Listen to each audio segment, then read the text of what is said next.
தேசிய ஜனநாயக கூட்டணியின் முதல்வர் வேட்பாளரும் அதிமுக பொதுச் செயலாளருமான எடப்பாடி கே பழனிசாமி வீட்டில் இன்று பாஜக தலைவர்களுக்கு விருந்தளிக்கப்படுகிறது. பிரதமர் மோடி வெள்ளிக்கிழமை மதுராந்தகத்தில் நடைபெறும் பொதுக்கூட்டத்தில் பங்கேற்க சென்னை வர உள்ள நிலையில் சென்னை பசுமை வழிச்சாலை இல்லத்தில் பாஜக தலைவர்களுக்கு எடப்பாடி பழனிசாமி காலை விருந்து அளிக்கிறார்.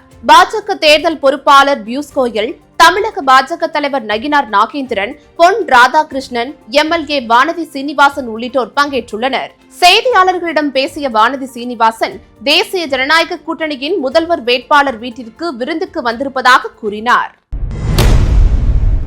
மத்தியில் பிரதமர் மோடி தலைமையில் ஆட்சி நடைபெற்று வருகிறது. அதேபோல தமிழ்நாட்டில் அதிமுக தலைமையில் ஆட்சி நடைபெறும் என்று பொதுச் செயலாளர் எடப்பாடி கே பழனிசாமி தெரிவித்தார். பசுமை வழிச்சாலையில் செய்தியாளர்களிடம் பேசிய இபிஎஸ், மதுராந்தகத்தில் பிரதமர் மோடி தலைமையில் நடைபெறவுள்ள பொதுக்கூட்டத்தினால் தமிழ்நாட்டின் மிகப்பெரிய மாற்றம் ஏற்படும் என்று கூறினார். பிரதமர் மோடி தலைமையிலான ஆட்சியில் தமிழ்நாட்டிற்கு பிரகாசமான எதிர்காலம் இருப்பதாக கூறிய Edappadi K Palaniswami, make India திட்டத்தின் மூலம் வலிமையான இந்தியாவாக உருவாகியிருப்பதாகவும் கூறினார்.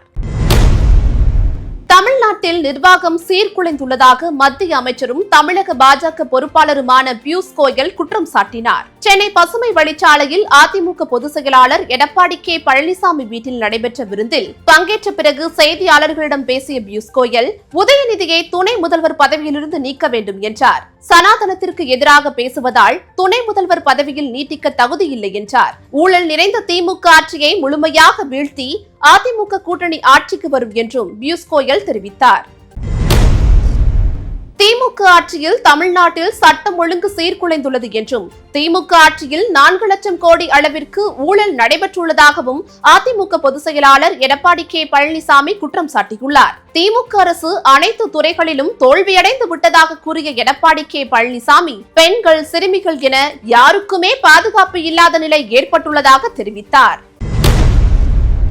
திமுகவில் இணையும் எண்ணத்திலிருந்து பின்வாங்குகிறேன், நான் அரசியலில் இருந்து விலகுகிறேன் என ஓ பன்னீர்செல்வத்தின் ஆதரவாளரும் அதிமுகவின் முன்னாள் எம்எல்ஏவுமான குன்னம் ராமச்சந்திரன் தெரிவித்துள்ளார். அதிமுக ஓபிஎஸ் அணி தொண்டர் உரிமை மீட்பு குழுவின் அம்மா பேரவை மாநில செயலாளராக செயல்பட்டு வந்த ஆர்.டி. ராமச்சந்திரன் நேற்று மாலை தனது அரசியல் ஆசான் வைத்திலிங்கம் திமுகவில் இணைந்ததை தொடர்ந்து வருகிற 26ஆம் தேதி தானும் திமுகவில் இணைய போவதாக கூறியிருந்தார். இந்த நிலையில் தனது வளர்ப்பு தாயான ஜெயலலிதாவின் புகைப்படத்தை தனது அலுவலகத்திலிருந்து எடுக்க முடியாது என்றும் கண்ணீர் மல்க தெரிவித்துள்ளார்.